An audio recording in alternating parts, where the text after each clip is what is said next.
বাউলরা মনে করে, আপনারা হয়তো অনেকে প্রথম শুনছেন, শুনে রাখেন, বাউলদের দৃষ্টিতে মানুষের শরীরের বিভিন্ন রোগ বালাই বারো হওয়ার জন্য একটা বিরাট বড় ওষুধ হলো মেয়েদের রজ পান করা।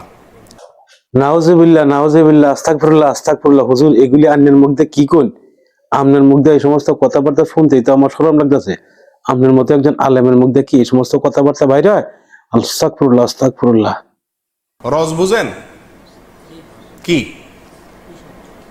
না, রজ বলতে দুইটা জিনিস। এক হলো কুমারী মেয়ের প্রথম মাসিকের রক্ত।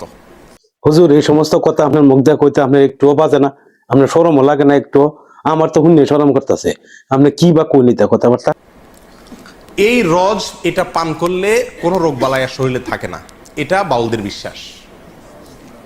আরো শুনবেন, তারা বলে সমস্ত রোগ থেকে সর্বরোগের ঔষধ একসাথে যদি পাইতে চান তাহলে কি করতে হবে? মল, মূত্র, রজ এবং বীর্য, মল, মূত্র, রজ এবং বীর্য, এগুলা সবগুলা মিক্স করে একটা ঔষধ বানায় তারা, নাম হলো প্রেম ভাজা। ওষুধের নাম কি? প্রেম ভাজা। এটা খাইলে আর কোনো রোগ থাকে না। প্রিয় দিনী ভাইরা, আপনারা অনেকে হয়তো বলবেন যে এগুলা গল্প আর কি।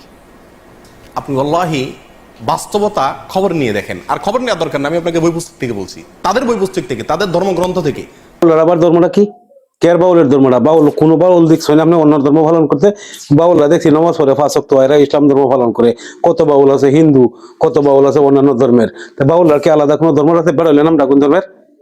আপনার মতো বেড়া এই সমস্ত কথাবার্তা কোন যে বাউলরা শুরু করার লাগি, সমাজে তার মাথা নত করার লাগি আপনার মতো বেড়া মাটির নিচে নামতে হন। তো আপনারা দ্বিধা দ্বন্দ্ব করেন না, যা ইচ্ছা তাই মুখ দেখো দিতে হন। একটা বাউল বইয়ের নাম কহেন বেড়াইলে কিরম বেড়া রয়েছেন আপনি?